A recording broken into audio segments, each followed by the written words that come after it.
There is a timelessness about the land of Braj. Life in the Braj of today seems to have changed very little since ancient times. It is still a land of cowherds and milkmaids.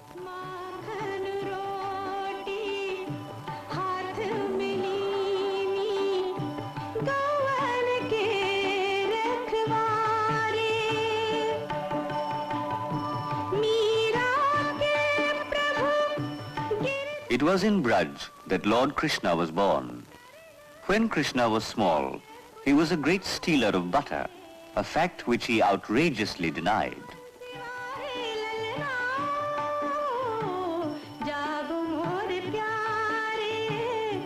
In those days, the land was lush and cool, but that was 5,000 years ago.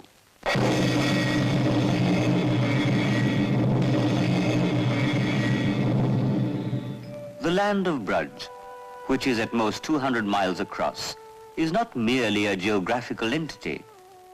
Braj is a place which lives in the minds and hearts of many millions of people. Even so, the soil of Braj yields much historical evidence.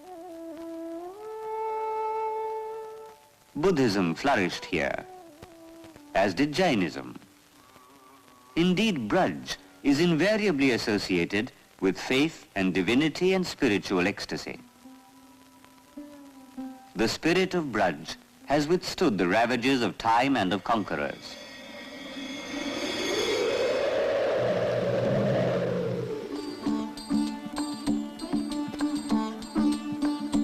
This is the city of Mathura. When Krishna was born, it was ruled by a tyrant named Kans. It was prophesied that Krishna would grow up to destroy Kans and free the people of Braj from his tyranny.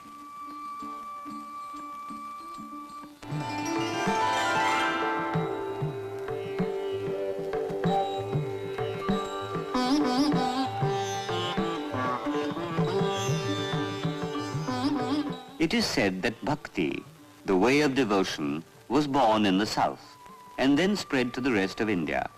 Today, even to different parts of the world. The language of Indian saints and philosophers has usually been the language of poetry, simple and with intense feeling.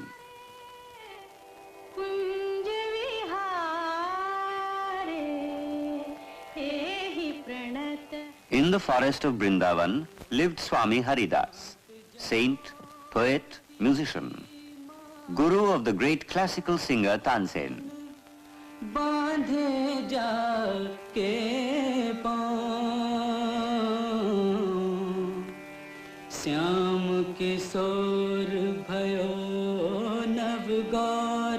Hita Harivansh and Chaitanya were passionate advocates of bhakti, the way of devotion to Krishna.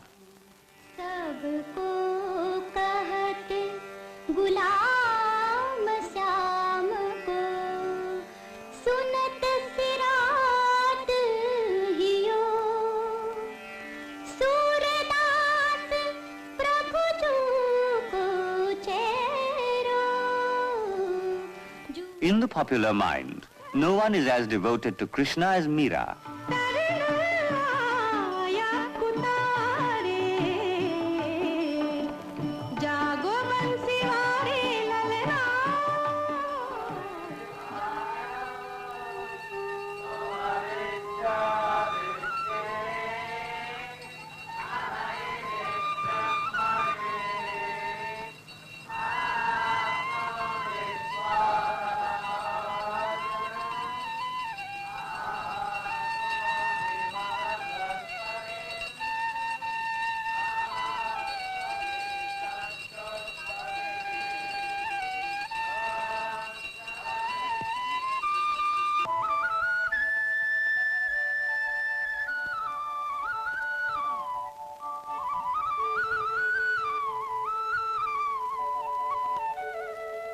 The life and the folklore of the people of Braj have always been intimately connected with the Jamuna.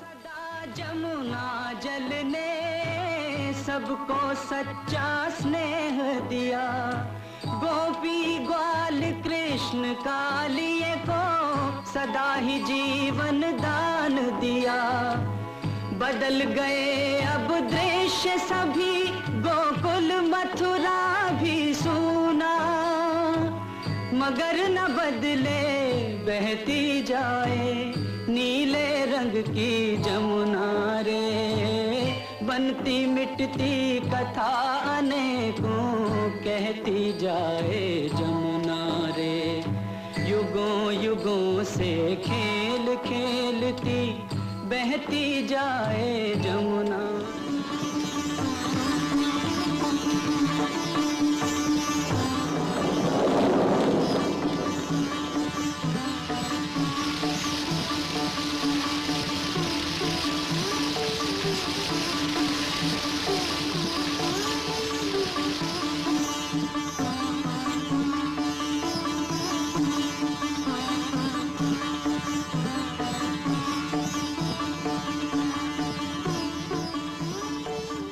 It was not that the rains went away.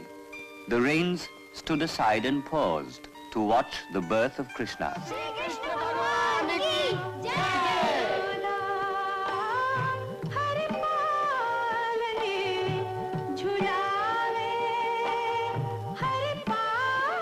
To protect him from the wrath of Kans, Krishna had been given over to Nand and Yashoda, who lived in the village of Gokul.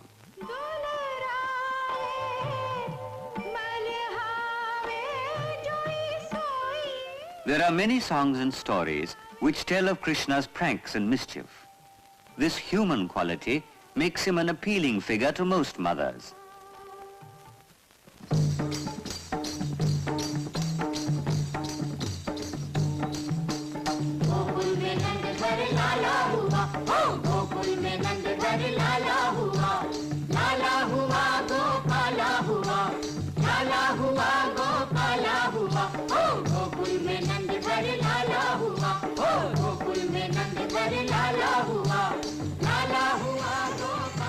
Krishna is also the young man, the handsome young cowherd whom the gopis, the milkmaids, adore. He dances with them in the forest of Vrindavan and brings them happiness.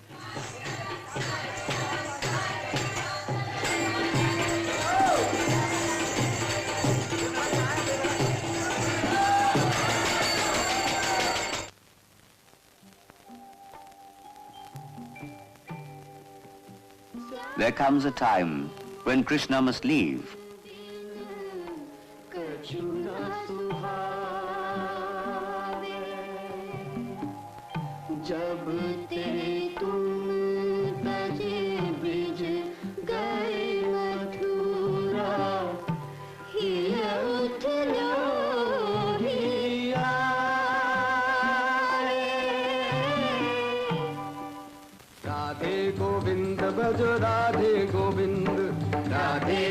People come to Braj from all over India to visit those places which are connected with the life of Krishna.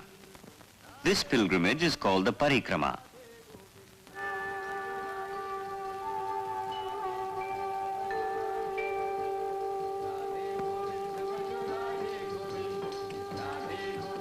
As the devotees go from place to place, they carry in their hearts the love they feel for Krishna.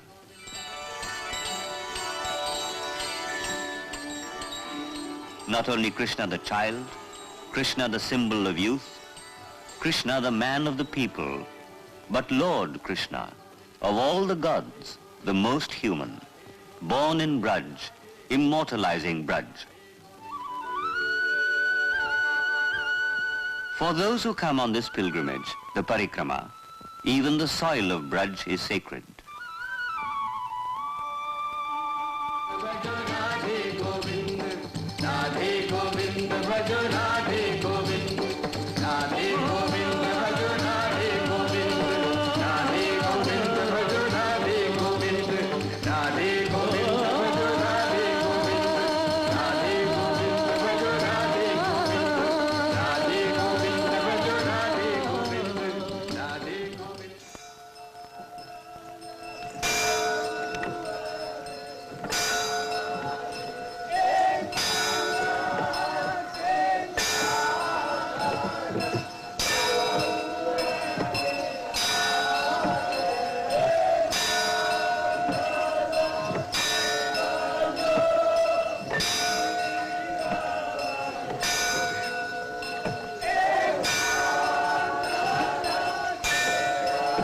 The rivers of India have carried with their quiet waters the flow of many religious ideas.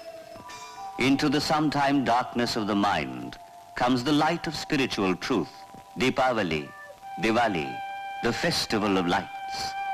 It is not only flames of hope which flow along the waters of the Jamuna, but flames of faith and devotion.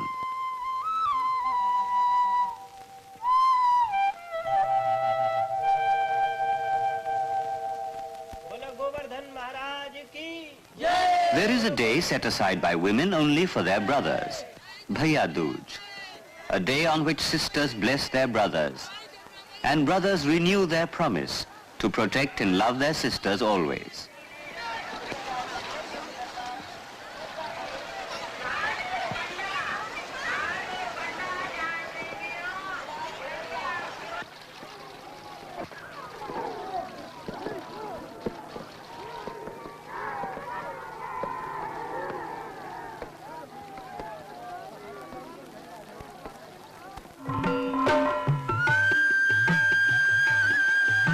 It was prophesied that Krishna would one day destroy the tyrant Kans, king of Mathura.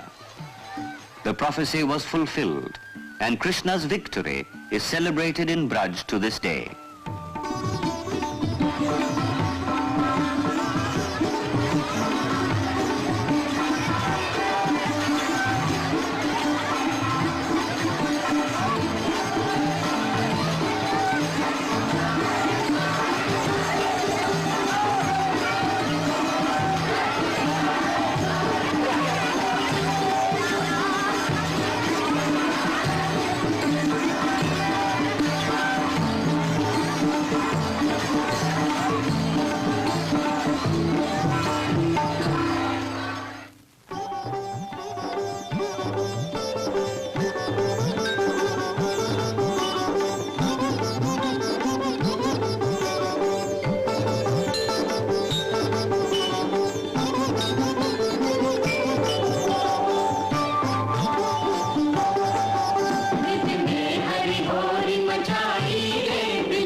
To the devotee, time means little or nothing.